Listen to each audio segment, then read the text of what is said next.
Hi there folks, welcome back to Rich Review. So my latest film for you guys here now, and it's brought to you by Chicken Soup for the Soul and HBO Documentary Films, and this is called Street Gang, How We Got to Sesame Street. And no, I will not be singing the intro song to Sesame Street because that's always going to be catchy and it's always going to be stuck in your head. And this is loosely based on the book of the same name, and amazingly enough, I actually happened to read this book a few years ago.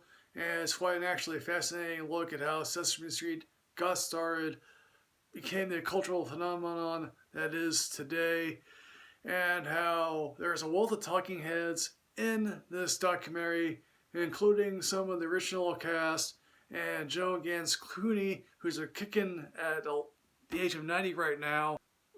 Originally, when she started out to make a television program, she came to realize that, oh yeah, I'm not going to talk down to the audience here. If you're really looking back at television from the 40s, 50s, and 60s, it was really all about advertising. The kids were made to feel stupid, and also she was originally trying to make a children's show for the inner city and talk about the diversity, which at a time appeared fairly radical, not necessarily for the suburbs, but of course, like everything else, things evolve over time. A couple of other people that are indeed interviewed in here are the family of John Stone, who would become sort of the main driving force director of the Sesame Street show, and his family is interviewed, and how basically they say, oh yeah, he was a fun-loving guy, but he was also sadly battling with depression for a lot part of his life.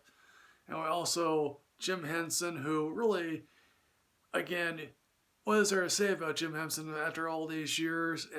And the Television Workshop got an $8 million grant from the federal government, specifically the Department of Education, which basically they probably wouldn't happen. And the program was originally an hour long, and now it's 30 minutes, which I think is probably a much more reasonable thing. Kids my age, my mother tried to force me to watch Sesame Street or Mr. Rogers or whatever else was on PBS at the time. And PBS during the 60s and 70s was on a UHF station, which means you had to figure out, okay, how do I get the antenna correctly in order to have the best picture quality. He also talked to Matt Robinson's family, who Matt Robinson played the original Gordon, and how he thought, okay, I'll bring my own spin on certain things. That really wasn't appreciated. He had created a character named Roosevelt Franklin, and that sort of was the thing that sort of broke the camel's back when the black families complained about that. Roscoe Ormond was brought on. Stuff involving Jim Henson and, Frank Oz, who, he has left the program a short time while ago.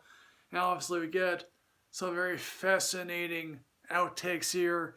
And you always have to wonder, okay, what do puppeteers think when they think 30? Actually, one particularly interesting outtakes involving Ron Williams online that you should watch. Sesame Street will go on till the end of time. I think one of the more particularly famous moments that Sesame Street ever did was discuss the death of Mr. Hooper. And because whenever sometimes someone dies on a program, particularly kids program, they talk down to them, or sometimes they recast the character, or they're put on a bus saying he would, retire to Florida.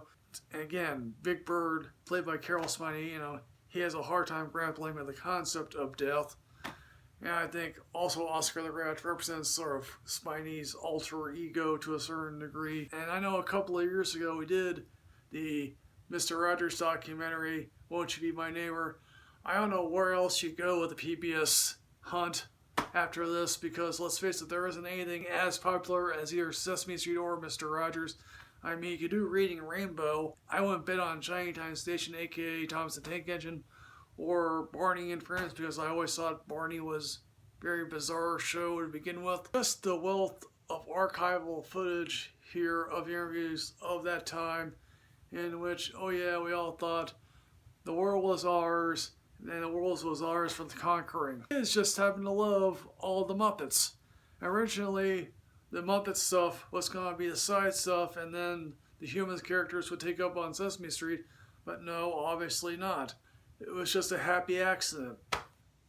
And so, in the end, folks, what I'm going to say about Street Gang, how he got to Sesame Street, I'm amazingly enough, I'm going to give this a matinee rating. So, folks, Street Gang, have you seen this? What did you think? Please put everything in the comment box below here, folks. As always, folks, like, comment, subscribe, and enrich yourself with knowledge. I'm at Michael Richard Richards 2 on Twitter. I'll see you next time, folks. Yes, hooray.